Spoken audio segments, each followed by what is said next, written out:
Hello students, welcome back to my YouTube channel professor Shubham Tiwari, जहां पे हम प्रोवाइड कराते हैं हमारे कॉमर्स क्लास वाले बच्चों के जितने भी सब्जेक्ट है उसके syllabus, paper pattern and most important questions की वीडियो। आज बात करने वाले हैं एसवाई बीकॉम के फाइनेंशियल अकाउंटिंग का जो इंपॉर्टेंट क्वेश्चन था हो चुका है। आज बात करेंगे मैनेजमेंट अकाउंटिंग का।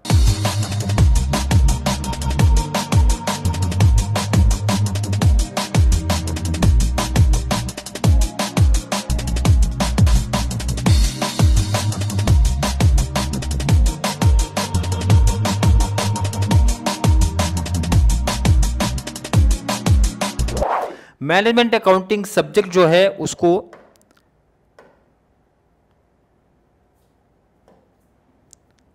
समझने से पहले आपको आना है पहले तो पेपर पैटर्न, थोड़ा सा पहले सिलेबस पेपर पैटर्न की बातें कर ली जाए। आपका अगर सिलेबस आप जब देखते हो, ध्यान से देखो, सिलेबस काफ़ी इजी, काफ़ी स्कोरिंग है। मेरे साथ में आप लोग प्रैक्टिस करोगे। ऑलरेडी प्रीवियस ईयर भी इसके लेक्चर्स आपको दिए गए हैं चैनल पे, बट इस बार मैंने बताया था कि आपका सैटरडे नहीं तो संडे एंड मैक्सिमम मंडे से आपके लेक्चर्स स्टार्ट होंगे और बहुत स्पीड तरीके से लेक्चर्स आने वाले हैं, बहुत सिस्टम से लेक्चर्स आने वाले हैं, बहुत बेस लेवल से लेक्चर्स मिलेगा प्रीवियस ईयर के कंपेयर में जब आप करते हो तो यहाँ पे थोड़ा सा एडवांस बेनिफिट आपको मिलेगा इस चीज़ का, ठीक है। प्रीवियस ईयर से काफ़ी एडवांस लेवल की बेस से एडवांस लेवल पे जाएंगे प्रैक्टिकल के पॉइंट ऑफ व्यू से। अगर बात करते, ध्यान से बात करेंगे टॉपिक की, तो 1, 2, 3 एंड 4 चार टॉपिक में, मतलब 4 चैप्टर आपका ये डिवाइड है और चारों प्रैक्टिकल है, क्योंकि इंट्रोडक्शन और टू मैनेजमेंट अकाउंटिंग ये नाम से दिख रहा है कि सर हमारा थ्योरेटिकल पार्ट है, बट जब आप करोगे इसमें 2 पार्ट आपके हैं। कितने पार्ट है? 2 पार्ट। एक तो आपका बेसिक जो आप ये देख रहे हो, इसका फीचर्स क्या है, ऑब्जेक्टिव्स क्या है, financial accounting and management accounting में क्या डिफरेंस है, ये सब बेसिक सी बातें हुई है। उसके बाद आपका यहाँ पे एक टॉपिक ऐड होता है, मतलब सेकंड पार्ट ऐड होता है, बी पार्ट ऐड होगा, तो वहाँ पे वो प्रैक्टिकल पार्ट पूछा जाता है एग्जाम में। तो मतलब ये भी प्रैक्टिकल है, ये ध्यान रखना। रेशियो एनालिसिस एंड इंटरप्रिटेशन ये ऑलरेडी है आपका practical. Working capital management practical है। कैपिटल बस्टिंग सर प्रैक्टिकल है। अब बच्चों का डाउट है सर प्रैक्टिकल 60 मार्क्स का आएगा, मतलब 3 क्वेश्चन आएगा और 3 हर एक क्वेश्चन के ऑप्शन में एक प्रैक्टिकल क्वेश्चन आपको देखने मिलेगा। तो सर पहला डाउट यह है कि किसी एक टॉपिक को हम लोग ऑप्शनल में रख सकते हैं क्या? बिल्कुल ऑप्शनल में रख सकते हो, कोई भी एक चैप्टर आप ऑप्शन में रख सकते हो। क्लियर है? प्रैक्टिकल का डाउट क्लियर कराया। पेपर पैटर्न हर एक बच्चे को आइडिया होगा सर। क्वेश्चन नंबर 1 ऑब्जेक्टिव्स है, एंड ऑब्जेक्टिव्स की बात हम लोग करेंगे एकदम लास्ट में। ऑब्जेक्टिव्स की बात आज हम बिल्कुल नहीं करने वाले हैं, क्योंकि ऑब्जेक्टिव्स तो हर एक टॉपिक से इंपॉर्टेंट होता है, वो तो आपको करना ही है। बात करते हैं प्रैक्टिकल पे, पहला फोकस है हमारा question number 2, 3 and 4। Full length practical के ऑप्शन में आपको देखने मिलेगा full length practical question, full length के ऑप्शन में देखने मिलेगा full length practical question, full length practical question के ऑप्शन में देखने मिलेगा full length practical question. But एक सबसे बड़ी प्रॉब्लम आपको इस टॉपिक में देखने मिलेगी कि सर किसके ऑप्शन में क्या रहेगा, ये 100% क्लियर नहीं है। ध्यान रखना, ये 100% फिक्स नहीं है कि कौन से चैप्टर के ऑप्शन में आपको क्या देखने मिल सकता है। इसीलिए ध्यान रखना, जो इंपॉर्टेंट टॉपिक्स है, जो इंपॉर्टेंट चैप्टर्स है, उस पर फोकस आपका होना चाहिए। क्लियर है? क्वेश्चन नंबर 5 आपका शॉर्ट नोट्स है। शॉर्ट नोट्स के ऑप्शन में आपको देखने मिलेगा ए एंड बी। उसके बाद शॉर्ट नोट्स आपको देखने मिलेगा एनी 4 आउट ऑफ 6। तो शॉर्ट नोट्स पे हमारा ऑब्जेक्टिव रहेगा, ज़्यादा रहेगा, फोकस ज़्यादा रहेगा।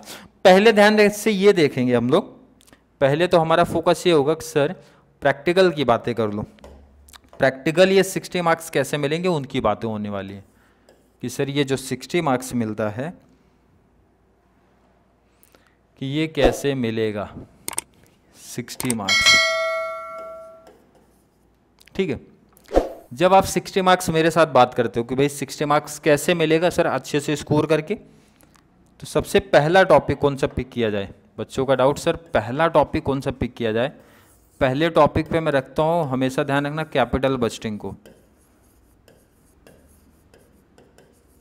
एक एवरेज बच्चे के पॉइंट ऑफ व्यू से चल रहा हूँ, टॉपर्स की कैटेगरी में नहीं। टॉपर्स तो इसमें चारों टॉपिक आपके इजी हैं, कोई भी आप ऑप्शनल में रख सकते हो, बट मेरा सजेशन ध्यान से सुनना भाई कि रिस्क भी नहीं चाहिए ना।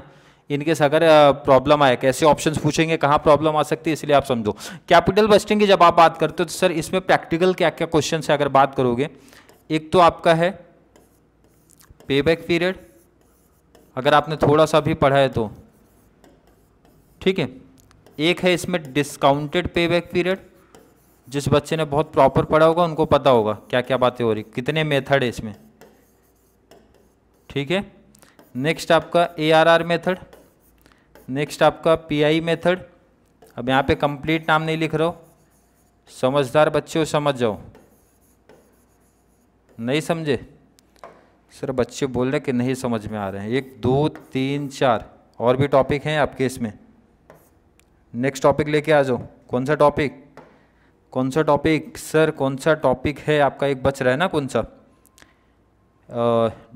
Discounted pay net present value तो आपका मिसिंग ही दिख रहा है ना आपका। Net present value favourite, net present value method, net present value method आपको इसमें देखने मिलेगा। क्लियर है कि नहीं? जितने भी इंपॉर्टेंट थे, पे बैक होगा, ARR होगा, नेट प्रेजेंट वैल्यू होगा, PI होगा, discounted pay back, internal rate of return का प्रैक्टिकल आपको देखने नहीं मिलेगा।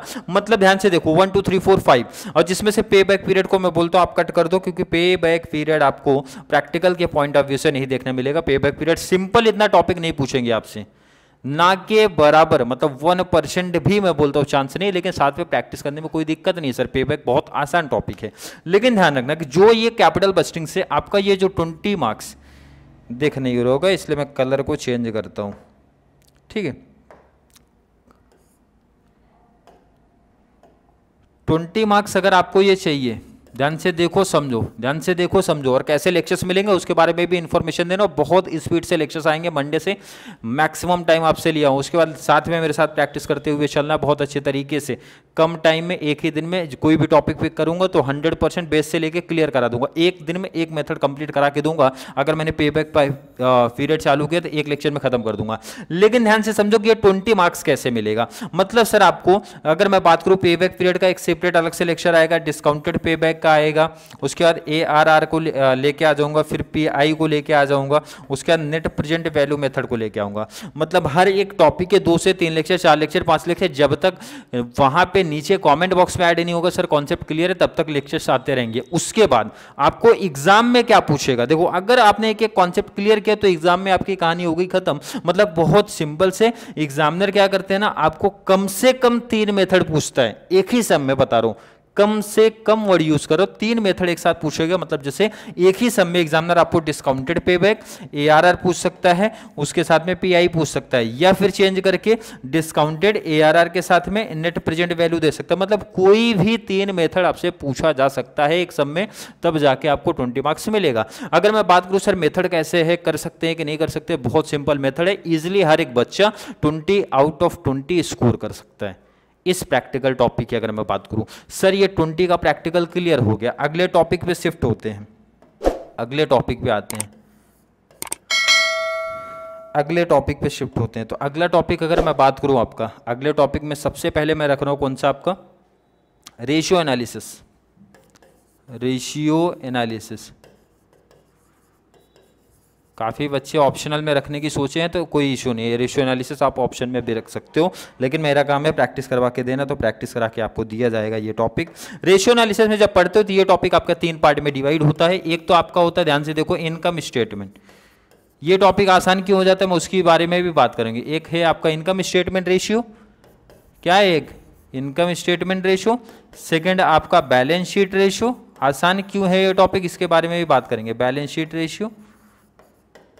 और लास्ट आपका मिक्स रेशियो या फिर कंबाइंड रेशियो जिसको बोलते हैं, कंबाइंड रेशियो।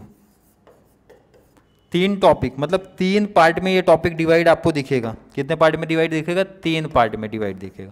और आपको एग्जाम में कोई प्यारा सा सिंपल सा एक टाइप पूछते हैं, बेसिकली एक ही टाइप पूछा जाता है आपसे। या तो आपको इनकम स्टेटमेंट रेशियो पूछा जाएगा, या फिर बैलेंस शीट रेशियो पूछा जाएगा, या फिर दोनों का कंबाइंड करके पूछा जा सकता है।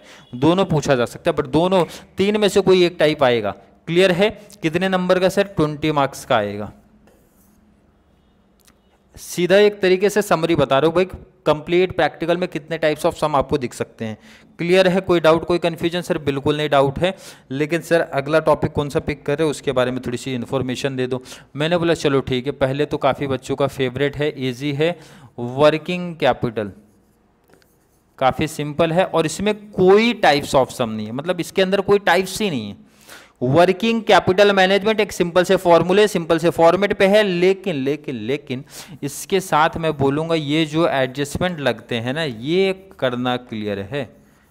और एडजस्टमेंट अगर नहीं क्लियर है तो सम टैली नहीं कर पाओगे। मतलब आप पोस्टिंग का नंबर तो आपको मिल जाएगा, लेकिन ये 20 मार्क्स के लिए इसके एडजस्टमेंट क्लियर होना जरूरी है। जैसे फाइनल अकाउंट में जब आप एक अच्छा स्कोर करते हो तो उसके लिए आपको पोस्टिंग के साथ में additional information, it means adjustment की अच्छी नॉलेज होनी चाहिए, तभी आप कर सकते हो। टैली तो तभी होगा और तभी आपको 20 मार्क्स मिलेगा भी मिलेगा। लेकिन एग्जामिनर क्या करता है ना, 2 से 3 ऐसी कंडीशंस देता है जिसकी वजह से कंफ्यूजन क्रिएट होता है। इसीलिए मेरा सजेशन रहता है वर्किंग कैपिटल, देखो अगर जो बच्चा एवरेज वाला है 20 आउट ऑफ 20 नहीं चाहिए सर, रिस्क नहीं चाहिए हमें सर 14-15 भी मिल गया इनफ है, तो उनके लिए वर्किंग कैपिटल एक बेस्ट टॉपिक है। मैं बोलता हूँ काफ़ी इजी टॉपिक है, काफ़ी सिंपल से टॉपिक है, वर्किंग कैपिटल पे आप जा सकते हो। लेकिन अगर आउट ऑफ चाहिए तो वर्किंग कैपिटल में रह के रिस्क मत लो, एक सिंपल सा प्यारा टॉपिक आपको और दिखने वाला है। चलिए यहाँ मैं लिख देता हूँ, 4th टॉपिक को मैं यहाँ पे ऐड करता हूँ, जो कि पहला टॉपिक था। क्या था आपका पहला टॉपिक का सेकेंड पार्ट जो आपका रहेगा, analysis end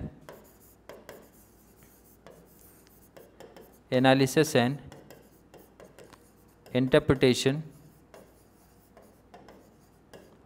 of financial statement.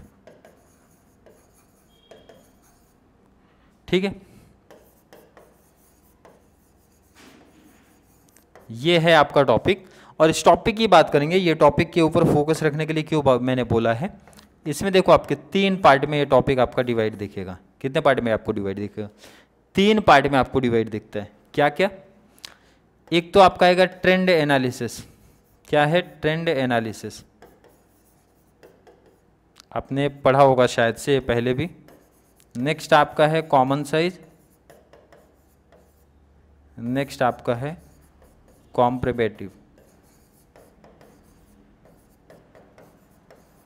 अब इसका देखो, ये चैप्टर काफ़ी बच्चे हार्ड समझ के इग्नोर करते हैं। काफ़ी बच्चे एकदम हार्ड लेवल अपना बना के क्या करते हैं कि भाई 3 में क्यों पढ़ूँ, इससे अच्छा वर्किंग कैपिटल ना कर लूँ। तो इसका देखो बेनिफिट कहाँ मिलेगा, ध्यान रखना, ये टॉपिक का यहाँ मिलेगा। क्योंकि आपको इनकम स्टेटमेंट का पहले तो फॉर्मेट बनाना पड़ेगा, उसके लिए इनकम स्टेटमेंट का फॉर्मेट यहाँ से आप सीखते हो। ये टॉपिक से आप क्या सीखोगे, ये टॉपिक से आप सिर्फ ये सीखोगे, ध्यान रखना, income statement and balance sheet, ये 2 टॉपिक का क्या सीखते हो आप, फॉर्मेट सीखते हो। ध्यान से देखो, अगर आपने फॉर्मेट सीखा तो इस टॉपिक का बेनिफिट मिला, क्योंकि इसके बाद मैं बोलूंगा भाई 20% का काम आपका बचता है। अगर आपने स्टेटमेंट बनाया तो 20% का काम यहाँ बचता है। मतलब यहाँ पे आपको फॉर्मूला याद करना है, यहाँ पे कुछ परसेंटेज वगैरह निकालना पड़ता है, उसके बारे में सीखते हैं, कंपेयर करना पड़ता है, भाई वो चीज़ के बारे में सीखते हैं। मतलब ये बेनिफिट्स आपको मिलता है। और प्रॉब्लम ये रहती है कि देखो कभी कभी क्या करता है एग्जामिनर, क्या करते हैं कि भाई इस टॉपिक के ऑप्शन में, मतलब analysis and interpretation of financial statement के ऑप्शन में वही टॉपिक रख देते हैं, तो प्रॉब्लम बच्चों के लिए क्रिएट होगा। क्योंकि इसमें 3 टाइप के समय, तो हो सकता है एक ऑप्शन में आपको सी दिखाई दे, बी के ऑप्शन में सी दिखाई दे, और इसी तरीके से बेनिफिट्स आपको यहाँ पे भी दिखेगा। रेशियो एनालिसिस के ऑप्शन में अगर रेशियो एनालिसिस दे दिया तो जो बच्चों ने ऑप्शनल सोचा था तो उनके लिए प्रॉब्लम्स होगी। तो सर ऐसा तो वर्किंग कैपिटल के ऑप्शन में वर्किंग कैपिटल भी दिख सकता है। बच्चों का डाउट यही आएगा, सर वर्किंग कैपिटल के ऑप्शन में वर्किंग कैपिटल भी तो दिख सकता है, वैसे चांसेस ना के बराबर हैं। क्यों नहीं है? क्योंकि इसमें टाइप्स की जब आप बात करते हो तो भाई आपको इसमें टाइप्स नहीं है। जैसे आप इसमें टाइप्स देखो डिवाइड कर रहे हैं ना, 1 2 3 3 पार्ट में टॉपिक ही डिवाइड है। उसके बाद जब आप उसमें पढ़ोगे तो इनकम स्टेटमेंट आएगा, देखो इनकम स्टेटमेंट आएगा, फिर बैलेंस शीट आएगी, उसके अंदर भी आप देख रहे हो 2 टाइप है। यहाँ पे भी सेम देखो, ये टॉपिक 1 2 3 पार्ट में आपको डिवाइड देता है। तो ये अगर टॉपिक आप कोई भी 3 कवर कर लो, मेरा सजेशन है कोई भी 3 कवर कर लो। अगर आपको ये टॉपिक इजी लगता है तो मेरा सजेशन रहता है, एक आप कैपिटल बस्टिंग कर लो, सेकंड आप रेशियो एनालिसिस कर लो, थर्ड आप ये वाला टॉपिक कर लो। वर्किंग कैपिटल को आप ऑप्शनल में रख सकते हो, बट अगर रखना है, मतलब ये करना है टॉपिक, तो आप कर सकते हो। बट मेरा सजेशन था 3 टॉपिक्स को आप कवर कर लो, इनफ है आपके लिए। 60 मार्क्स की मैंने बात कर लिया, 60 मार्क्स कैसे कर सकते हैं, किस तरीके से कर सकते हैं, आपको एक आइडिया चलिए। चलिए सर अगले 20 मार्क्स के बारे में बात करिए कि ये 20 में शॉर्ट नोट्स हमारा कैसे, ये 20 मार्क्स की बात करिए कि भाई ये 20 मार्क्स का शॉर्ट नोट्स कैसे मिलेगा। तो कुछ इंपॉर्टेंस मैंने लिखा है, लेकिन बाद में एक्स्ट्रा और भी चीज़ें मैं ऐड कराऊंगा इसमें, ठीक है। 10 इंपॉर्टेंट शॉर्ट नोट्स मैं दूंगा, तो मोस्टली उसी में से आपका चांस बनेगा एग्जाम में आने के लिए, ठीक है। चलिए पहले बात करेंगे करंट लायबिलिटी। अगर आपको पता होगा फॉर्मेट से आपको मिल जाएगा। करंट लायबिलिटी वैसे भी आप सुनते हुए आए हो, करंट लायबिलिटी पूछते हैं, करंट असेट्स पूछते हैं, वर्किंग कैपिटल पूछते हैं, बेसिक बेसिक चीज़ें। वर्किंग कैपिटल साइकिल पूछा जाएगा, कैपिटल बस्टिंग पूछा जाता है, कैपिटल बस्टिंग प्रोसेस क्या होता है। ध्यान रखना कैपिटल बस्टिंग का जब आप मेथड पढ़ते हो तो मेथड भी पूछे जाते हैं। कोई एक मेथड दे देगा, बोलेंगे एक्सप्लेन करो।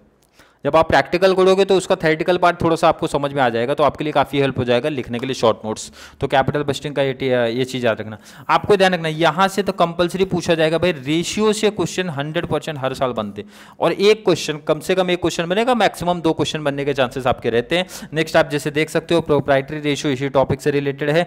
Gross working capital and net working capital, working capital से ये 2 टॉपिक पढ़ना। एक तो वर्किंग कैपिटल पढ़ लेना भाई, वर्किंग कैपिटल क्या होता है। Second gross working capital and net working capital क्या होता है।